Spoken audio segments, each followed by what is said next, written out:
الحمد لله وسلام على عباده الذين اصطفى اللهم صل وسلم على نبينا محمد صلی اللہ علیہ وسلم اما بعد. حضرات محترم، آپ سب کو علم ہے اللہ کی توفیق سے کتاب الاذان کا سبق جاری اور ساری. اختصار کے ساتھ آپ کے سامنے اذان کے احکام و مسائل بیان کیے جا رہے ہیں. چند روز پہلے آپ کے سامنے بیان کیا تھا کہ غزوہ خندق پہ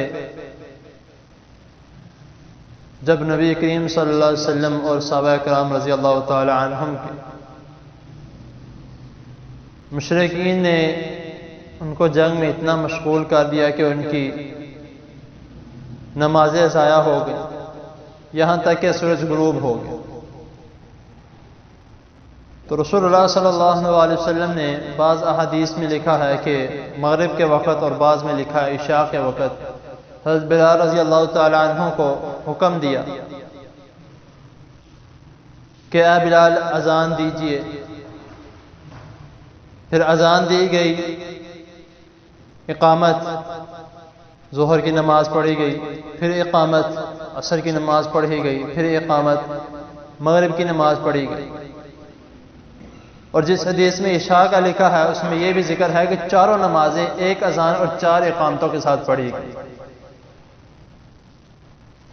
تو میں نے ساتھ یہ بھی بات کہی تھی کہ میں انشاءاللہ تعالی اس کے بارے میں بتاؤں گا کہ غزوہ خندق پہ جب آپ صلی اللہ علیہ وسلم کی نماز ضائع ہو گئی تو آپ صلی اللہ علیہ وسلم نے غصے میں آ کر نماز ضائع ہو جانے کی وجہ سے آپ نے مشرکین کو بد دعا دی تھی. اب میں ادھر سے تھوڑی سی بات ہٹا کے میں ایسی ایک طرف لے کے جانا چاہتا ہوں کہ اس جنگ میں نبی کریم صلی اللہ علیہ وسلم کو کوئی ایسی تکلیف نہیں پہنچی کہ جس کے بارے میں آپ صلی اللہ علیہ وسلم نے فرمایا ہو. لیکن آپ سب جانتے ہیں، سب نے سنا بھی ہے کہ طائف کے موقع پر نبی کریم صلی اللہ علیہ وسلم نے بہت سی تکلیفیں سہی. طائف کے بچے، طائف کے سردار، وہاں کے رہنے والے لوگ، انہوں نے پتھر اٹھا اٹھا کے رسول اللہ صلی اللہ علیہ وسلم کو مارا.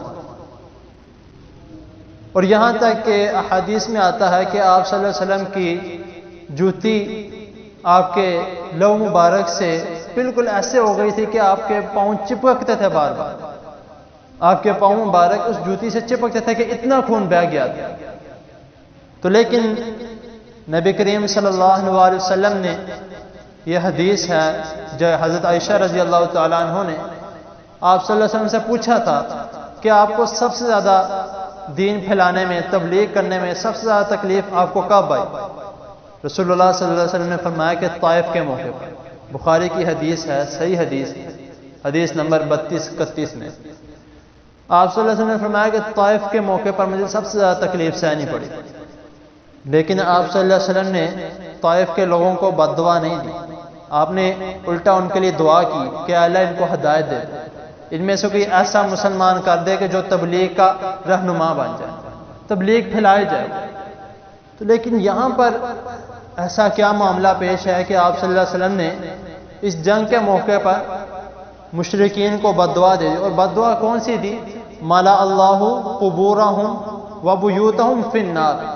رسول اللہ صلی اللہ علیہ وسلم فرما رہے ہیں، یہ بھی بخاری کی حدیث ہے، اس میں رسول اللہ صلی اللہ علیہ وسلم خود فرما رہے ہیں کہ اے اللہ ان کی قبروں کو اور ان کے گھروں کو جہنم کی آگ سے بڑھ دے. اتنی سخت رسول اللہ صلی اللہ علیہ وسلم نے بد دعا دی. وہ کس لیے دی؟ کہ آپ صلی اللہ علیہ وسلم فرماتے ہیں کہ انہوں نے میری عصر کی نماز ضائع کر دی. تو آپ دیکھ لیں، ظاہر سی بات ہے جنگ میں مشغول، نہ اذان دی گئی نہ نماز پڑھی گئی. تو اس کی وجہ سے آپ صلی اللہ علیہ وسلم کو اتنا دکھ ہوا کہ آپ کے منہ مبارک سے بد دعا نکل گئی. تو اس سے پتہ لگتا ہے کہ نماز ہمارے لیے کتنی زیادہ اہمیت ہے، ہمارے لیے کتنی زیادہ اہم ہے نماز، کہ ہمیں نماز نہیں چھوڑنی چاہیے. کام چھوٹ جائے، کاروبار نکل جائے، شادی بیاہ نکل جائے، دعوت نکل جائے، لیکن نماز اس سے ہمیں مشغول نہیں رہنا، اس سے دور نہیں رہنا چاہیے. جیسے ہی وقت ملے نماز ادا کر لو، جیسے اذان کی آواز آئے نماز کے لیے مسجد میں آ جائے.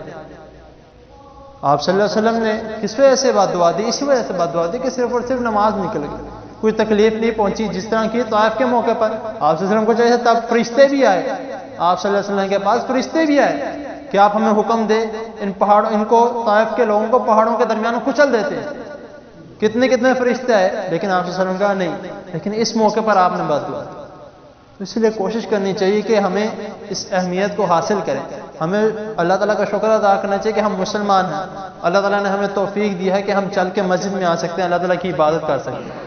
وہ لوگ بھی ہیں جو ہے تو انسان ہیں لیکن مسلمان نہیں ہیں، مسجد میں نہیں آ سکتے. تو اللہ تعالیٰ کی حضور دعا ہے اللہ تعالیٰ ہمیں اس بات کو سمجھنے کی اور اس پر عمل کرنے کی توفیق عطا فرمائے. جزاک اللہ.